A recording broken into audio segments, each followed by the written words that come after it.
ایک دفعہ رسول اللہ صلی اللہ علیہ وسلم نے ایسی چٹائی پر آرام کیا جس سے آپ صلی اللہ علیہ وسلم کے جسم مبارک پر کچھ نشانات آ گئے. جب آپ صلی اللہ علیہ وسلم نے فرمایا اے میرے رب، میں تو یہ پسند کرتا ہوں کہ ایک دن پیٹ بھر کھاؤں اور ایک دن بھوکا رہوں، تاکہ جب کھاؤں تو تیرا شکر گزار رہوں اور جب بھوکا رہوں تو تیری جانب کریا گزاری کروں اور صبر کا مظاہرہ کروں. کہ دنیا میں ایسی زندگی گزارو کہ تم راہ چلتے مسافر ہو یا اجنبی ہو. اذا اصبحت فلا تنتظر المساء واذا امسيت فلا تنتظر الصباح. کہ جب صبح کرو تو رات کا انتظار نہ کرنا، شام کا انتظار نہ کرنا، اور جب شام کرو تو صبح کا انتظار نہ کرنا. امام کائنات تھے رسول اللہ صلی اللہ علیہ وسلم. امام کائنات تھے رسول اللہ صلی اللہ علیہ وسلم. امام کائنات تھے رسول اللہ صلی اللہ علیہ وسلم.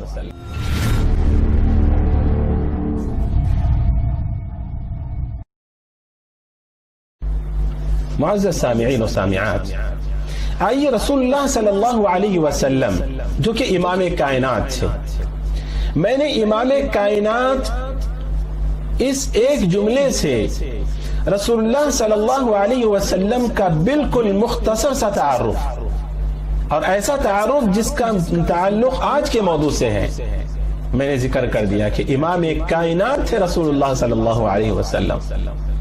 امام کائنات تھے.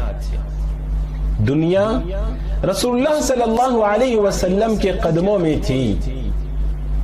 اللہ رب العالمین نے پیشکش کی کہ آپ چاہو تو پہاڑوں کو سونا اور چاندی بنا دیا جائے اور جہاں جہاں آپ جائیں وہ آپ کے ساتھ چلا کریں. آپ صلی اللہ علیہ وسلم دنیا سے کس قدر بے نیاز تھے، دنیا سے کس قدر بے رغبت تھے رسول اللہ صلی اللہ علیہ وسلم. اور ایسی چیزیں جو کہ آپ کی اخروی زندگی کے لیے نقصان دہ نہیں تھی لیکن نفع بخش بھی نہیں تھی، پھر بھی رسول اللہ صلی اللہ علیہ وسلم نے ان چیزوں کو ترک کر دیا. مثال کے طور پر آپ صلی اللہ علیہ وسلم کے ہم بچھونے کی بات کرتے ہیں، بستر کی بات کرتے ہیں. معزز سامعین و سامعات، ہم سب جانتے ہیں کہ جب انسانی جسم راحت کا عادی ہو جائے تو اس پر مزید محنت بہت ہی شاق گزرتی ہے، تکلیف و مشقت جھیلنا بڑا گراں گزرتا ہے، جس کے بنا پر مصائب میں الجھ کر مسکرانا اس کے لیے بڑا ہی دشوار بھی ہوتا ہے. راحت جسمانی کے لیے ایک بستر اور ایک بچھونا چاہیے مناسب، جیسا کہ ہم سب کرتے ہیں. رسول اللہ صلی اللہ علیہ وسلم کے بستر کی کیفیت کافی ساری احادیث میں، یہاں پر میں ذکر کرتا ہوں. ابن مسعود رضی اللہ عنہ فرماتے ہیں ایک دفعہ رسول اللہ صلی اللہ علیہ وسلم نے ایسی چٹائی پر آرام کیا جس سے آپ صلی اللہ علیہ وسلم کے جسم مبارک پر کچھ نشانات آ گئے تھے.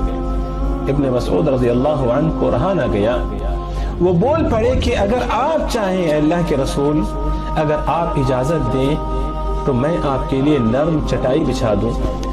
آپ صلی اللہ علیہ وسلم نے فرمایا میرے لیے دنیا کی کیا ضرورت ہے، میری اور دنیا کی مثال اس مسافر کی طرح ہے جو گرما کے زمانے میں سفر کر رہا ہو اور تھوڑی دیر کے لیے درخت کے سائے میں آرام کیا اور چل دیا. جب حضرت عائشہ رضی اللہ عنہا نے آپ صلی اللہ علیہ وسلم کے لیے نرم بستر بچھایا تو آپ صلی اللہ علیہ وسلم نے یہی کہا.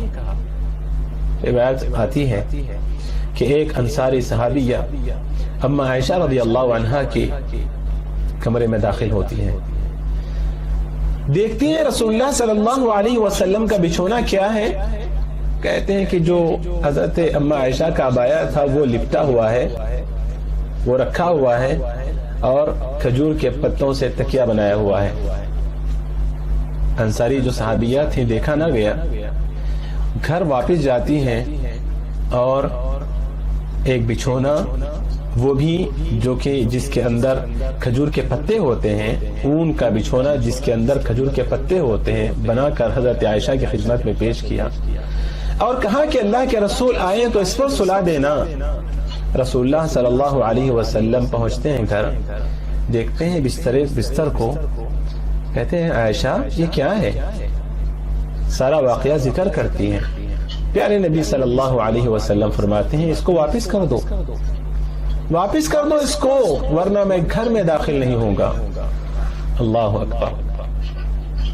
رسول اللہ صلی اللہ علیہ وسلم کے بچھونے کی یہ حالت کہ خاک کے فرش کے سوا جس کے پاس کوئی فرش نہ تھا، اور اگر خاک پہ سویا تو کیا خاک سویا، جو تخت پر سو سکتا تھا وہ مٹی پر سویا، تو اسی کو تو سونا ایسا خالص سونا کہتے ہیں جس میں کوئی کھوٹ نہ ہو۔ اللہ کے رسول صلی اللہ علیہ وسلم کے فرش کے متعلق ام عائشہ فرماتی ہیں انما كان فرش رسول الله صلی اللہ علیہ وسلم الذي ينام عليه من ادم حشوه لیف، چمڑے کا تھا اور جس میں کھجور کے پتے تھے، آپ صلی اللہ علیہ وسلم اس پر سویا کرتے تھے۔ رسول اللہ صلی اللہ علیہ وسلم کے لباس، آپ صلی اللہ علیہ وسلم کا لباس کس طرح تھا؟ امام کائنات کا لباس۔ اللہ اکبر۔ ام سلمہ رضی اللہ عنہا فرماتی ہے آپ صلی اللہ علیہ وسلم کو قمیص کپڑوں میں زیادہ پسند تھی، لیکن اما عائشہ فرماتی ہیں کہ ایک دن اما عائشہ نے ابو بردہ رضی اللہ عنہ کو ایک موٹا سا جبہ اور موٹا سا ازار نکال کر بتایا اور اس بات کی نشاندہی کر دی کہ یہی دونوں کپڑے ہیں جن میں آپ صلی اللہ علیہ وسلم رہتے تھے، اور انہی کپڑوں میں رسول اللہ صلی اللہ علیہ وسلم اس دنیا سے چل بسے۔ ایک صحابی نے رسول اللہ صلی اللہ علیہ وسلم کو ایک اچھا سا لباس عطا کیا، رسول اللہ صلی اللہ علیہ وسلم نے اس کو قبول کیا، اس میں نماز ادا کی، اور نماز کے فوراً بعد اس کو اتار دیتے ہیں اور اس کو لوٹا دیتے ہیں، اور کہتے ہیں کہ لوٹا دیتے ہیں اور اپنا لباس پہن لیتے ہیں، اور کہتے ہیں کہ لے جاؤ، اس سے میری نماز میں خلل واقع ہو رہا تھا۔ معزز سامعین و سامعات، میں وقت کو بچانے کے لیے احادیث کو نہیں پڑھ رہا ہوں، صرف مفہوم یا ترجمہ پیش کر کے آگے بڑھتا ہوں۔ نبی کریم صلی اللہ علیہ وسلم امام کائنات کا کھانا کس طرح ہوگا؟ آج ہمارے بھی کھانے ہیں، ہمارے دسترخوان پر طرح طرح کی ڈشیں موجود ہوتی ہیں، آج ہمارے دسترخوان رنگ برنگے کھانوں سے فل ہوتے ہیں۔ آج ہماری تو یہ حالت ہے، گھر میں کھانا ہوتا ہے لیکن کبھی ہم دیکھ کر کہتے ہیں کہ نہیں یہ کھانا نہیں، مجھے تو دوسرا کھانا چاہیے، اگر پسند کا کھانا نہیں تو چلو میں آرڈر کر لیتا ہوں، میں باہر سے منگوا کر کھا لوں گا۔ پیارے نبی صلی اللہ علیہ وسلم کے متعلق آتا ہے، رسول اللہ صلی اللہ علیہ وسلم اما عائشہ کہتی ہیں چاند نکلتا، پھر چاند نکلتا، پھر چاند نکلتا، یعنی تین تین چاند نکلتے، مطلب یہ ہے کہ 2 مہینے گزر جاتے، 3 مہینے گزر جاتے رسول اللہ صلی اللہ علیہ وسلم کے گھر میں، جو کہ آپ کی 9 بیویاں 9 کمرے تھے، ان گھروں میں چولہا کبھی نہیں جلتا تھا۔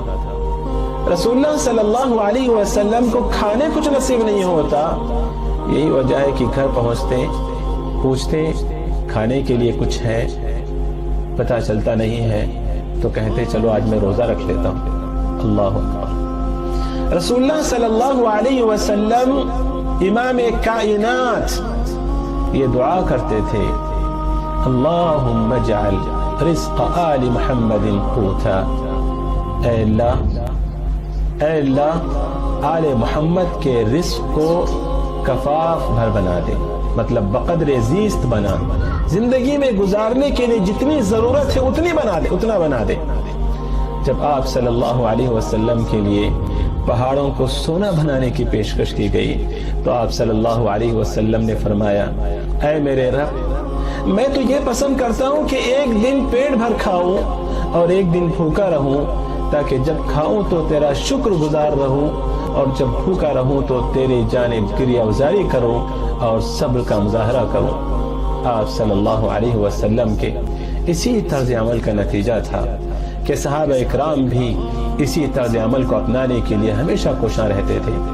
ایک دفعہ حضرت ابو ہریرہ رضی اللہ عنہ کا گزر ایک ایسی قوم پر سے ہوا کہ روایت میں آتا ہے کہ مشکاتی کی روایت ہے، بعض محدثین نے اس پر کلام کیا ہے کہ جس کے سامنے بھنی ہوئی مچھلی رکھی گئی تھی، ابو ہریرہ رضی اللہ عنہ کو مدعو کیا گیا تو ابو ہریرہ رضی اللہ عنہ نے انکار کر دیا اور فرمایا آپ صلی اللہ علیہ وسلم دنیا سے رخصت ہو گئے لیکن کبھی جو کی روٹی سے بھی پیٹ بھر نہ سکے، کبھی جو کی روٹی بھی پیٹ بھر کر آپ نے نہ کھائی۔ اللہ اکبر اللہ۔ حضرت عبد الرحمن بن عوف رضی اللہ عنہ مالدار صحابہ میں ان کا شمار ہوتا ہے، اس کے باوجود ایک مرتبہ برتن میں روٹی اور گوشت ان کے سامنے پیش کیا گیا تو ان کے آنکھوں سے آنسو جاری ہو جاتے ہیں۔ رونے کی وجہ دریافت کی گئی تو فرمایا کہ آپ صلی اللہ علیہ وسلم دنیا سے رخصت ہو گئے مگر آپ نے کبھی، بلکہ آپ کے گھر والوں نے بھی کبھی پیٹ بھر کر جو کی روٹی نہیں کھائی۔ حضرت عمر رضی اللہ عنہ تقریر کرتے ہوئے فرماتے ہیں کہ لوگوں نے دنیا سے کیا کیا فائدہ اٹھایا مگر میں نے رسول اللہ صلی اللہ علیہ وسلم کو دیکھا کہ ایک دن گزر جاتا، ایک دن پورا گزر جاتا مگر آپ صلی اللہ علیہ وسلم کے پاس ردی کھجور بھی نہ ہوتی کھانے کے لیے۔ آپ صلی اللہ علیہ وسلم کا رہن سہن اور آپ صلی اللہ علیہ وسلم کی زندگی کس قدر سادہ تھی اور آپ کس قدر امام کائنات ہو کر بھی کائنات سے بے نیاز تھے اور بے رغبت تھے۔ چاہے آپ سفر میں ہو چاہے آپ حضر میں ہو، آپ صلی اللہ علیہ وسلم کا لباس ایسا نہ ہوتا کہ لوگ دیکھ کر آپ کو پہچان جاتے۔ ایک واقعہ عموماً میرے استاد محترم ہمیشہ ذکر کیا کرتے تھے کہ دوران سفر رسول اللہ صلی اللہ علیہ وسلم اور صحابہ اکرام ایک جگہ پر رکتے ہیں، پکانے کا وقت ہوتا ہے، کھانے پکانے کا وقت ہوتا ہے، سب اپنی اپنی ذمہ داری کہ کوئی پانی لائے گا، کوئی چولہا جلائے گا، کوئی کچھ کرے گا۔ رسول اللہ صلی اللہ علیہ وسلم لکڑی چننے کے لیے نکل جاتے ہیں۔ اللہ اکبر۔ یہ واقعہ بھی ذکر کرتے تھے استاد محترم مولانا حفیظ الرحمن اعظم عمر حفظہ اللہ ورعاہ کہ دوران سفر اللہ کے رسول صلی اللہ علیہ وسلم یا مدینے میں صحابہ کے ساتھ تشریف فرما تھے، ایک بدو آتا ہے اور کہتا ہے کہ آپ میں کون اللہ کا نبی ہے، کون اللہ کا نبی ہے؟ معزز سامعین سامعات سوچ کر دیکھیں، امام کائنات اس قدر سادہ کہ محفل میں بیٹھو تو کوئی پہچان نہ سکے، یہ کیفیت تھی امام کائنات صلی اللہ علیہ وسلم کی۔ الغرض آپ صلی اللہ علیہ وسلم کی کل زندگی دنیا سے بے رغبتی سے، زہد سے، بے نیازی سے عبارت تھی۔ آپ صلی اللہ علیہ وسلم کے ہر عمل سے سادگی ظاہر ہوتی تھی، دنیا سے بے رغبتی ظاہر ہوتی تھی، دنیا سے بے نیازی ظاہر ہوتی تھی۔ ایک مسلمان، ایک مومن ہونے کے ناطے ہمیں بھی آپ صلی اللہ علیہ وسلم کی زندگی پر مر مٹنے کی حسرت ہونی چاہیے۔ رسول اللہ صلی اللہ علیہ وسلم کہا کرتے تھے کن فی الدنیا کأنک غریب او عابر السبیل، کہ دنیا میں ایسی زندگی گزارو کہ تم راہ چلتے مسافر ہو یا اجنبی ہو۔ اور اسی کے بعد حضرت ابن عمر رضی اللہ عنہ ہمیشہ کہا کرتے تھے اذا اصبحت فلا تنتظر المساء واذا امسیت فلا تنتظر الصباح، کہ جب صبح کرو تو رات کا انتظار نہ کرنا، شام کا انتظار نہ کرنا، اور جب شام کرو تو صبح کا انتظار نہ کرنا۔ بہرحال وقت کافی ہو چکا ہے، میں اللہ سے دعا گو ہوں کہ اللہ رب العالمین ہمیں جو باتیں صحیح ہیں، حق ہیں، اللہ ہمیں عمل کرنے کی توفیق عطا فرمائے۔